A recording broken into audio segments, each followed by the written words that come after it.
નમસ્કાર વિદ્યાર્થી મિત્રો, લાઈવ સ્ટડી યુટ્યુબ ચેનલમાં તમારું હાર્દિક સ્વાગત છે. મિત્રો, આપણે પોલીસની ભરતીમાં ઉપયોગી થાય એ રીતના એમસીક્યુને તમારી સમક્ષ લઈને આવ્યો છું. તો વિડીયોમાં અંત સુધી બન્યા રહેજો અને ખાસ ચેનલને સપોર્ટ કરો બને એટલો તમારા મિત્રોને પણ શેર કરો. અને જે મિત્રો ચેનલ પર નવા હોય, ચેનલને સબસ્ક્રાઈબ ના કરી હોય તો સબસ્ક્રાઈબ જરૂરથી કરી લેજો. વિડીયોને લાઈક કરી દેજો. તમને કાંઈ બી પ્રશ્નને લઈ ક્વેરી હોય છે તો એ કમેન્ટમાં જણાવજો, જેનો આન્સર હું જરૂરથી આપીશ. તો ચાલો આપણે શરૂ કરીએ છીએ. પ્રશ્ન નંબર 1 છે, મગધ સામ્રાજ્ય બિંબિસારના સમય દરમિયાન પાટનગર નીચે આપેલ વિકલ્પ પૈકી કયું છે? એટલે કે મગધ સામ્રાજ્ય બિંબિસારના સમય દરમિયાન પાટનગર કયું હતું? ઓપ્શન એ છે Avanti, option B Takshashila, option C Rajagriha અથવા ગિરિવ્રજ અને ઓપ્શન ડી છે કૌશંબી. એટલે કે મગધ સામ્રાજ્યમાં જ્યારે બિંબિસારનું શાસન હતું એ સમય દરમિયાન પાટનગર તરીકે કયું હતું? અહીંયા પ્રશ્ન નંબર 1નો સાચો જવાબ આવે છે ઓપ્શન સી રાજગૃહ, જેને ગિરિવ્રજ તરીકે પણ ઓળખવામાં આવે છે. ચાલો આગળ જોઈએ. પ્રશ્ન નંબર 2 છે, જૈન ધર્મના સંસ્થાપક કોણ હતા? એટલે કે જૈન ધર્મના સ્થાપક કોણ છે? ઓપ્શન એ છે અજિતનાથ, option B સુમિતનાથ, option C Vrishabhdev અને ઓપ્શન ડી મહાવીર સ્વામી. પ્રશ્ન નંબર 2નો સાચો જવાબ આવે છે મિત્રો ઓપ્શન સી વૃષભદેવ. જૈન ધર્મના સ્થાપક વૃષભદેવને ગણવામાં આવે છે, એટલે કે જૈન ધર્મના પ્રથમ સ્થાપક છે વૃષભદેવ. ચાલો આગળ જોઈએ. પ્રશ્ન નંબર 3 છે, અજાતશત્રુએ નીચે આપેલ વિકલ્પ પૈકી કયું મહાજન પદ મગધ સામ્રાજ્યમાં ભેળવ્યું હતું? અહીંયા આવશે મિત્રો ભેળવ્યું હતું. બરાબર. ઓપ્શન એ કાશી વારાણસી, મગધ સામ્રાજ્ય સમયે જે કાશી જે હાલનું વારાણસી છે. ઓપ્શન બી માં વજ્જી, જેને વૈશાલી તરીકે ઓળખવામાં આવતું. સી વત્સ કૌશંબી અને ડી ગાંધાર તક્ષશિલા. તો અજાતશત્રુએ કયા મહાજન પદને મગધ સામ્રાજ્યમાં ભેળવ્યું હતું?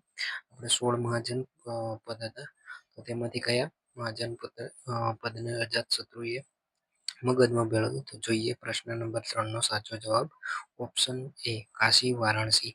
જે કાશી મહાજન પદ હતું એને મગધમાં ભેળવ્યું હતું અજાતશત્રુએ. પ્રશ્ન નંબર 4, ઈસવીસન પૂર્વે 298માં પ્રથમ જૈન ધર્મની સંગીની પાટલીપુત્ર ખાતે કોની અધ્યક્ષતામાં મળી હતી? એટલે જે જૈન ધર્મની પ્રથમ જૈન સંગીની પાટલીપુત્ર ખાતે યોજાઈ હતી, તો કોની અધ્યક્ષતામાં યોજાઈ હતી? ઓપ્શન એ છે શ્રમા ઓપ્શન બી છે સ્થૂલભદ્ર, ઓપ્શન સી છે ચંદ્રગુપ્ત મૌર્ય અને ઓપ્શન ડી છે દર્શન પહેલા.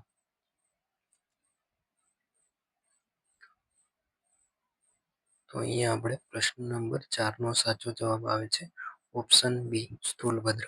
સ્થૂલભદ્રનું જ્યારે શાસન હતું એ સમયે ઈસવીસન પૂર્વે 298માં જૈન ધર્મની પ્રથમ ધર્મસંગીની પાટલીપુત્રી ખાતે યોજાઈ હતી અને તેના અધ્યક્ષ હતા આપણે સ્થૂલભદ્ર. ચલો આગળ જોઈએ. પ્રશ્ન નંબર 5, જૈન ધર્મના 23મા તીર્થંકર કોણ હતા? Option A Mahavir Swami, option B Vrishabhdev, option C Parshvanath અને ઓપ્શન ડી છે નેમિનાથ. જૈન ધર્મના 23મા તીર્થંકર કોણ હતા? તો મહાવીર સ્વામી, વૃષભદેવ, પાર્શ્વનાથ કે નેમિનાથ. પ્રશ્ન નંબર 5નો સાચો જવાબ આવે છે ઓપ્શન સી પાર્શ્વનાથ.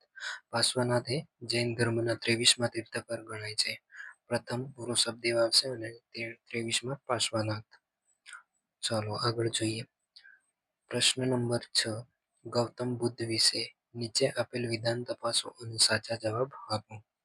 વિધાન એ છે ગૌતમ બુદ્ધનું બાળપણનું નામ સિદ્ધાર્થ હતું.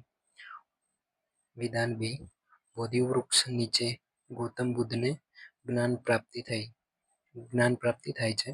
અને વિધાન સી છે ગૌતમ બુદ્ધની પાલક માતા માયાદેવી. અહીં ઓપ્શન એ આપેલો છે, આપેલ તમામ સાચા. ઓપ્શન બી, આપેલ તમામ ખોટા. ઓપ્શન સી, ફક્ત સી ખોટું. અને ઓપ્શન ડી, ફક્ત બી સાચું. આપણને 3 વિધાન આપ્યા છે, તો તેમાંથી કયા સાચા છે તે શોધવાનું છે. તો જોઈએ આપણે પ્રશ્ન નંબર 6 નો સાચો જવાબ ઓપ્શન સી, ફક્ત સી ખોટું. એટલે કે ગૌતમ બુદ્ધની પાલક માતા માયાદેવી નહીં આવે, પ્રજાપતિ ગૌતમી આવશે. પ્રજાપતિ ગૌતમી, ગૌતમ બુદ્ધના પાલક માતા પ્રજાપતિ ગૌતમી આવશે અને તેમની માતા માયાદેવી. એટલે આપણે ઓપ્શન એ અને વિધાન એ અને વિધાન બી સાચા છે. આ બંને સાચા છે અને આ ખોટું છે. એટલે આપણો સાચો જવાબ આવશે ઓપ્શન સી, ફક્ત સી ખોટું. ગૌતમ બુદ્ધનું બાળપણનું નામ સિદ્ધાર્થ હતું, બરાબર. અને બોધિ વૃક્ષ નામના વૃક્ષની નીચે તેમને જ્ઞાન પ્રાપ્ત થયું. બરાબર. ચાલો આગળ જોઈએ. પ્રશ્ન નંબર 7 છે, હર્યક વંશના સ્થાપક કયા રાજવીને ગણવામાં આવે છે? હર્યક વંશ હતો, જેના સ્થાપક કયા રાજવીને ગણવામાં આવે છે? ઓપ્શન એ છે અજાતશત્રુ. ઓપ્શન બી છે બિંબિસાર. Option C Udayan. અને ઓપ્શન ડી છે કાલાશોક. ચલો, પ્રશ્ન નંબર 7 નો સાચો જવાબ આવે છે ઓપ્શન બી, બિંબિસાર. બિંબિસાર એ હર્યક વંશનો સ્થાપક ગણવામાં આવે છે. ચાલો આગળ જોઈએ. પ્રશ્ન નંબર 8, મહાવીર સ્વામી વિશે નીચે આપેલ વિધાનો પૈકી ખોટું વિધાન તપાસો. અહીંયા આપણે મહાવીર સ્વામી વિશે કયું ખોટું વિધાન છે તે તપાસવાનું છે. ઓપ્શન એ છે સાલના વૃક્ષ નીચે જ્ઞાન પ્રાપ્તિ. ઓપ્શન બી, રાજગૃહ ખાતે પ્રથમ ઉપદેશ. ઓપ્શન સી, ગૃહ ત્યાગ 32 વર્ષે મોટાભાઈ નંદીવર્ધનની આજ્ઞાથી. અને ઓપ્શન ડી છે કે વિલેય જ્ઞાનની પ્રાપ્તિ થાય છે.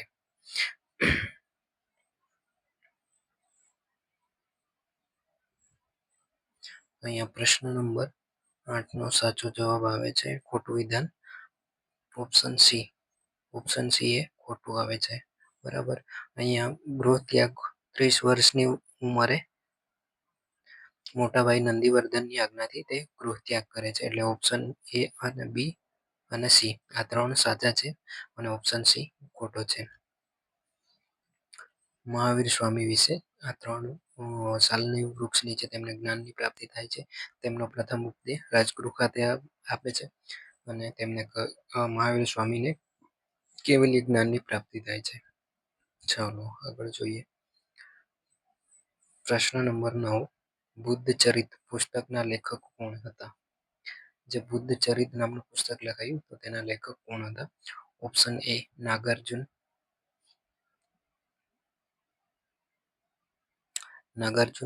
Option B Vasubandhu. અને ઓપ્શન સી અશ્વઘોષ. અને ઓપ્શન ડી છે શાંતિદેવ. બુદ્ધ ચરિત પુસ્તકના લેખક કોણ છે? પ્રશ્ન નંબર 9 નો સાચો જવાબ આવે છે ઓપ્શન સી અશ્વઘોષ. અશ્વઘોષ એ બુદ્ધ ચરિત પુસ્તકના લેખક છે. ચલો, પ્રશ્ન નંબર 10 આવ્યા. બૌદ્ધ ધર્મ સંગીની વિશે નીચે આપેલ વિધાન તપાસો. બૌદ્ધ સંગીની એટલે કે બૌદ્ધ ધર્મની જે સભાઓ ભરાઈ તેના વિશે નીચેના વિધાનો તપાસો.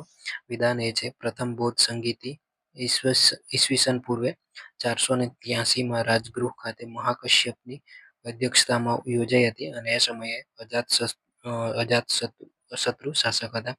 વિધાન બી કે છે દ્વિતીય બૌદ્ધ સંગીતિ ઈસવીસન પૂર્વે 383 વૈશાલી ખાતે સબ્બાકામની અધ્યક્ષતામાં કાલાશોકના શાસન દરમિયાન યોજાઈ હતી. વિધાન સી છે તૃતીય બૌદ્ધ સંગીતિ ઈસવીસન પૂર્વે 252 મોગલીપુત્ર તિસ્યાની અધ્યક્ષતામાં શાસક અશોકના સમયમાં યોજાઈ હતી. ચોથી એટલે ચતુર્થ બૌદ્ધ સંગીતિની ઈસવીસન પૂર્વે 72 એટલે કે પ્રથમ સદીની આસપાસ વસુમિત્રની અધ્યક્ષતામાં કુંડલવન ખાતે યોજાઈ હતી. એટલે કે પ્રથમ સદીમાં. અહીંયા આપણને નીચે ઓપ્શન આપ્યું છે. ઓપ્શન એ વિધાન અને વિધાન સાચા. સોરી, અહીંયા આપણે ટાઈપિંગમાં રહી ગયું છે, તો આનો જોઈએ. ચલો, સાચો જવાબ આવે છે ઓપ્શન બી. આપેલ તમામ વિધાન સાચા, એટલે કે તમામે તમામ વિધાન સાચા છે. બરાબર. અહીંયા જે વિધાનો લખવાના હતા એ રહી ગયા છે, તો સુધારી લેજો, યાદ રાખી લેજો. કે પ્રથમ બૌદ્ધ સંગીતની 400 ઈસવીસન પૂર્વે 483માં રાજગૃહ ખાતે મહાકશ્યપની અધ્યક્ષતામાં અજાતશત્રુના શાસન દરમિયાન યોજાઈ. દ્વિતીય ઈસવીસન પૂર્વે 383માં વૈશાલી ખાતે સબ્બાકામીની અધ્યક્ષતામાં કાલાશોકના શાસન દરમિયાન. તૃતીય બૌદ્ધ સંગીતની ઈસવીસન પૂર્વે 252માં મોગલી તિસ્યાની અધ્યક્ષતામાં અશોકના શાસન દરમિયાન યોજાઈ હતી. અને ચતુર્થ બૌદ્ધ સંગીતની ઈસવીસન પૂર્વે પ્રથમ સદીમાં વસુમિત્રની અધ્યક્ષતામાં યોજાઈ હતી કુંડલવન ખાતે. બરોબર. આપેલ તમામ વિધાન સાચા છે. હું ફરી મિત્રો એકવાર કહી દઉં છું કે તમને કે જે મિત્રોએ ચેનલને હજી સુધી સબસ્ક્રાઈબ ન કરી હોય તો જરૂરથી સબસ્ક્રાઈબ કરી લેજો અને વિડીયોને પણ લાઈક કરી દેજો. બરાબર. અને બને એટલો ચેનલને સપોર્ટ કરો. ચલો આગળ જોઈએ. પ્રશ્ન નંબર 11. મહાવીર સ્વામી દ્વારા કઈ ભાષામાં ઉપદેશ અપાયો હતો? મહાવીર સ્વામી દ્વારા કઈ ભાષામાં ઉપદેશ આપ્યો હતો?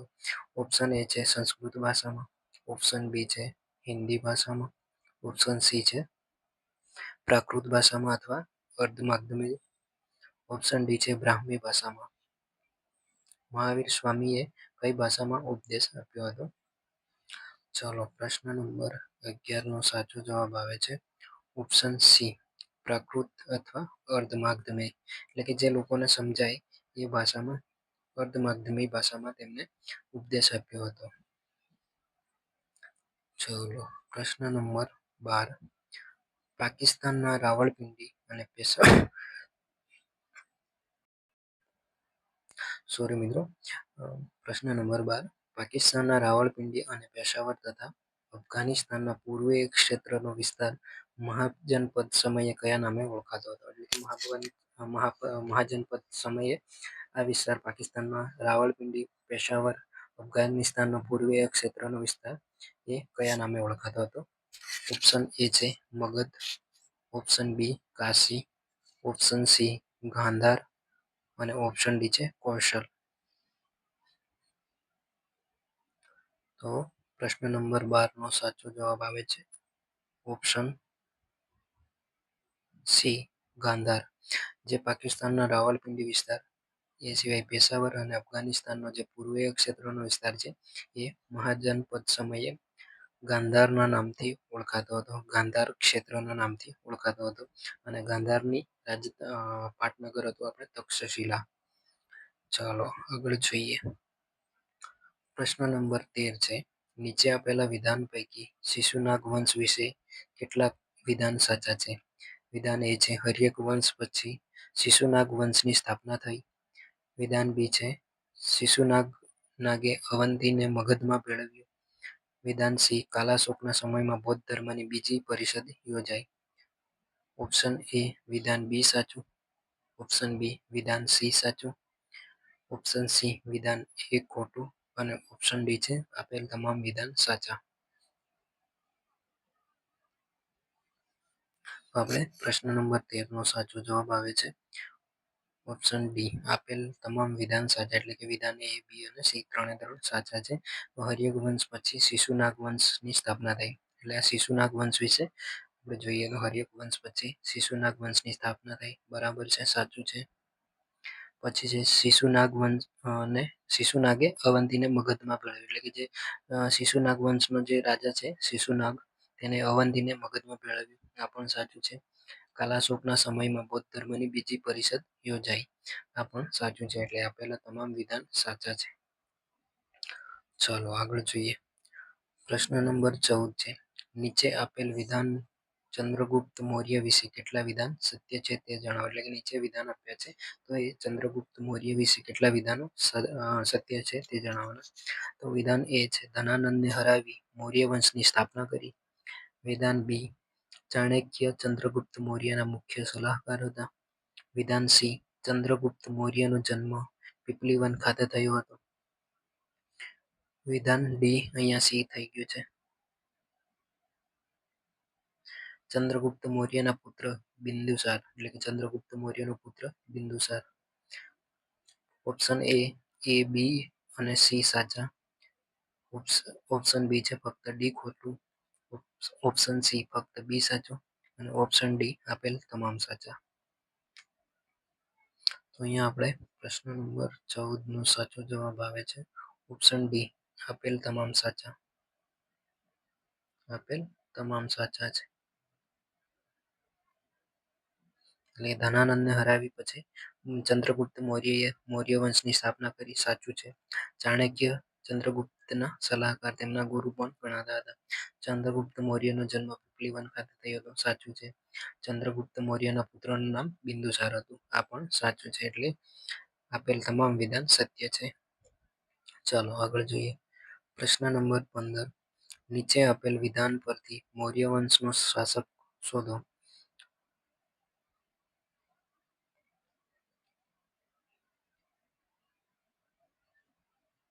બિંદુસારનો પુત્ર અને મૌર્ય વંશનો મહાન શાસક. મૌર્ય વંશનો કયો શાસક હતો તે શોધવાનું છે અહીંયા. તો વિધાન એમાં છે બિંદુસારનો પુત્ર અને મૌર્ય વંશનો મહાન શાસક. વિધાન બી છે કલિંગનું યુદ્ધ જીતનાર. વિધાન સી શિલાલેખ અને સ્તંભોનું નિર્માણ કરનાર. વિધાન ડી છે ગુજરાતમાં જુનાગઢ ખાતે તેમનો શિલાલેખ મળી આવેલ છે. Option A Chandragupta. Option B Brihadratha. Option C Ashoka અને ઓપ્શન ડી બિંદુસાર. તો અહીંયા બિંદુસાર બી ના આવે. બૃહદ્રથ ચંદ્રગુપ્ત મૌર્ય પણ ના આવે. બૃહદ્રથ અથવા અશોક. તો ચાલો જોઈએ આપણે પ્રશ્ન નંબર 15 નો સાચો જવાબ ઓપ્શન સી અશોક. અશોક જે મૌર્ય વંશનો શાસક છે કે જે બિંદુસારનો પુત્ર અને મૌર્ય વંશનો મહાન શાસક ગણાય છે. કલિંગનું યુદ્ધ પણ અશોકે જીત્યું હતું જેમાં તેનું હૃદય પરિવર્તન થાય છે. શિલાલેખ અને સ્તંભોનું નિર્માણ પણ અશોકના સમયમાં થયું છે. ગુજરાતમાંથી જે અશોકનો શિલાલેખ મળી આવે છે જુનાગઢ ખાતે દામોદર કુંડની નજીકના વિસ્તારમાંથી. તો આ તમામ માહિતી અશોકના વિશે છે બરાબર. ચાલો આગળ જોઈએ. પ્રશ્ન નંબર 16 પુષ્યમિત્ર કયા વંશનો વંશજ હતો. Option A Kanva. Option B સક્ષત્ર. ઓપ્શન સી શૃંગ અને ઓપ્શન ડી સાતવાહન. પુષ્યમિત્ર કયા વંશનો વંશજ હતો. અહીંયા પ્રશ્ન નંબર 16 નો સાચો જવાબ આવે છે ઓપ્શન સી શૃંગ. પુષ્યમિત્ર એ શૃંગ વંશનો વંશજ હતો. એટલે કે પુષ્યમિત્ર શૃંગ એ શૃંગ વંશનો વંશજ હતો. ચાલો આગળ જોઈએ. પ્રશ્ન નંબર 17 લુંબીના વનમાં કોનો જન્મ થયો હતો. લુંબીના વનમાં કોનો જન્મ થયો હતો. Option A Mahavir Swami. Option B Gautam Buddha. Option C Chandragupta Maurya અને ઓપ્શન ડી વનરાજ ચાવડા.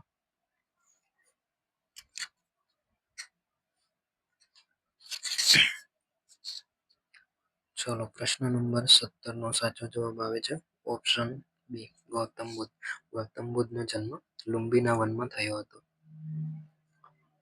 ચલો પ્રશ્ન નંબર 18 બુદ્ધ ગર્ભમાં આવ્યાનું પ્રતીક નીચે આપેલ પૈકી કયું છે. એટલે કે જ્યારે બૌદ્ધ જ્યારે ગૌતમ બુદ્ધ ગર્ભમાં આવ્યા તેનું પ્રતીક કયું ગણવામાં આવે છે. ઓપ્શન એ છે ઘોડો. ઓપ્શન બી સિંહ. ઓપ્શન સી હાથી અને ઓપ્શન ડી આખલો. આપણે પ્રશ્ન નંબર 18 નો સાચો જવાબ આવે છે ઓપ્શન સી હાથી. જ્યારે ગૌતમ બુદ્ધ ગર્ભમાં આવ્યા એ સમયનું પ્રતીક હાથીને માનવામાં આવે છે. પ્રશ્ન નંબર 19 નંદ વંશના સ્થાપક કોણ હતા. નંદ વંશના સ્થાપક કોણ હતા. ઓપ્શન એ છે ધનાનંદ. ઓપ્શન બી છે મહાપદ્માનંદ. ઓપ્શન સી છે નંદીવર્ધન. ઓપ્શન ડી છે ચંદ્રગુપ્ત. આપણે પ્રશ્ન નંબર 19 નો સાચો જવાબ આવે છે ઓપ્શન બી મહાપદ્માનંદ. નંદવંશના સ્થાપક મહાપદ્માનંદને ગણવામાં આવે છે. ચાલો પ્રશ્ન નંબર 20. પ્રશ્ન નંબર 20 છે પુષ્યમિત્ર શૃંગ કોની હત્યા કરી ગાદીએ આવ્યો હતો. ઓપ્શન એ શિશુનાગ વંશના અંતિમ શાસક કાલાશોક. ઓપ્શન બી મૌર્ય વંશના અંતિમ શાસક બૃહદ્રથ. ઓપ્શન સી કોઈ શાસકની હત્યા કર્યા વગર ગાદી પ્રાપ્ત. ઓપ્શન ડી હર્યક વંશના અંતિમ શાસક નાગદશક. પ્રશ્ન નંબર આપણો 20 છે. પુષ્યમિત્ર શૃંગ કોની હત્યા કરીને ગાદી આવ્યો હતો? અહીં આપણે ઓપ્શન એ છે શિશુનાગ વંશના અંતિમ શાસક કાલાશોક. ઓપ્શન બી મૌર્ય વંશના અંતિમ શાસક બૃહદ્રથ. ઓપ્શન સી છે કોઈ શાસકની હત્યા કર્યા વગર ગાદી પ્રાપ્ત કરી હતી. અને ઓપ્શન ડી છે હર્યક વંશના અંતિમ શાસક નાગદશક. આપણે પ્રશ્ન નંબર 20 નો સાચો જવાબ આવે છે ઓપ્શન બી. મૌર્ય વંશના જે અંતિમ શાસક હતા બૃહદ્રથ તેમની હત્યા કરી અને પુષ્યમિત્ર શૃંગ ગાદી પર આવ્યો હતો અને શૃંગ વંશની સ્થાપના કરી હતી. ચાલો આગળ જોઈએ. પ્રશ્ન નંબર 21. નીચે આપેલ સ્તંભલેખ પૈકી કયો સ્તંભલેખ ફિરોઝ શાહ તુગલક દ્વારા દિલ્હી ખસેડવામાં આવ્યો હતો? એટલે કે જે અશોકના સ્તંભ લેખો હતા એ સ્તંભ લેખો કયા અશોકના કયા સ્તંભલેખમાંથી ફિરોઝ શાહ તુગલક દ્વારા દિલ્હી ખસેડવામાં આવ્યો હતો? ઓપ્શન એ કાંધાર સ્તંભલેખ. ઓપ્શન બી ટોપરા સ્તંભલેખ. ઓપ્શન સી પ્રયાગ સ્તંભલેખ અને ઓપ્શન ડી એક પણ નહીં. પ્રશ્ન નંબર 21 નો સાચો જવાબ આવે છે ઓપ્શન બી ટોપરા સ્તંભલેખ છે. ટોપરા સ્તંભલેખ કે જે ફિરોઝ શાહ તુગલક દ્વારા દિલ્હી ખસેડવામાં આવ્યો હતો.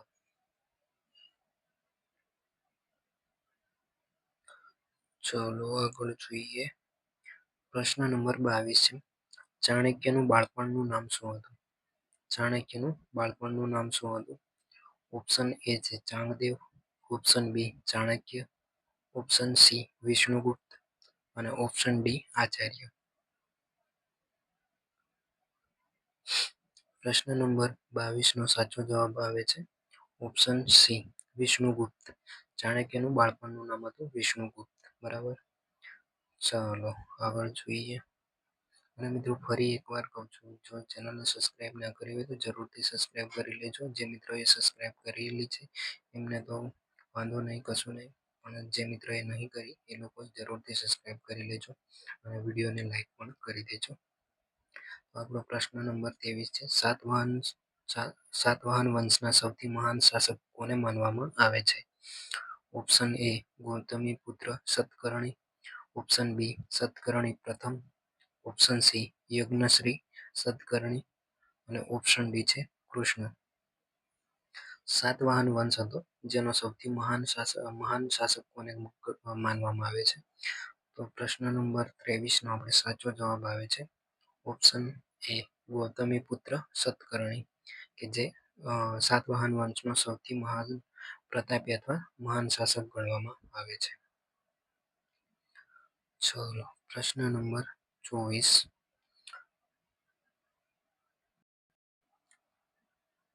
પ્રશ્ન નંબર 24 છે. બુદ્ધિસ્ટ સર્કિટ અંતર્ગત નીચે આપેલમાંથી કેટલા સ્થળોનો સમાવેશ થાય? એટલે કે બુદ્ધિસ્ટ સર્કિટ જે ગણવામાં આવે છે બૌદ્ધ ધર્મની અંદર આવતી જે સ્થળો, તો તેમાંથી કેટલા સ્થળોનો સમાવેશ થાય છે? ઓપ્શન એમાં આપ્યું છે જુનાગઢની બાવા પ્યારેની ગુફા. ઓપ્શન બી ભરૂચમાં કડિયા ડુંગરની ગુફા. ઓપ્શન સી વડનગરની બુદ્ધિસ્ટ ગુફા અને ઓપ્શન ડી છે આપેલ તમામ. તો આ જે નીચે સ્થળો આપ્યા છે એ બુદ્ધિસ્ટ સર્કિટની અંતર્ગત આવે છે કે નહીં તે જોવાનું છે આપણે. તો પ્રશ્ન નંબર 24 નો સાચો જવાબ આવે છે ઓપ્શન ડી આપેલ તમામ. એટલે કે બુદ્ધિસ્ટ સર્કિટમાં બાવા પ્યારેની ગુફા છે જુનાગઢમાં આવેલી છે. ભરૂચમાં જે કડિયા ડુંગર પર આવેલી ગુફા એ પણ બુદ્ધિસ્ટ સર્કિટની અંદર આવે છે. વડનગરની બુદ્ધિસ્ટ ગુફા છે એ પણ આવે છે. આપણા ગુજરાતમાં 13 જેટલી બુદ્ધિસ્ટ સર્કિટ અંતર્ગત સમાવેશ કરવામાં આવે છે. તો અહીંયા આપણે ઓપ્શન ડી આપેલ તમામ સાચા આવશે. ચલો આગળ જોઈએ. પ્રશ્ન નંબર 25 છે. જૈન ધર્મની અંગીકાર કરનાર ગુજરાતના રાજાઓ કયા છે? એટલે કે જૈન ધર્મનો અંગીકાર કરનાર ગુજરાતમાંથી કયા રાજાઓ છે? Option A Kumarpal, option B Ajaypal, option C Tribhuvanpal અને ઓપ્શન ડી મૂળરાજ બીજા. પ્રશ્ન નંબર 25 નો સાચો જવાબ આવે છે ઓપ્શન એ કુમારપાળ. ગુજરાતનો કુમારપાળ છે કે જે જૈન ધર્મનો અંગીકાર કરનાર રાજા ગણાય છે. તો ચાલો આજે અહીંયા સુધી 25 પ્રશ્નો રાખીએ.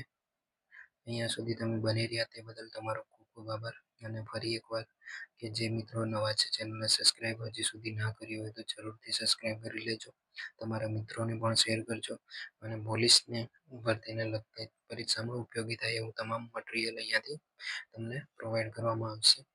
તો જરૂરથી ચેનલને સબસ્ક્રાઈબ કરી રાખજો. ચાલો તો મળીએ છીએ નેક્સ્ટ વિડીયોમાં. જય હિન્દ, જય ભારત.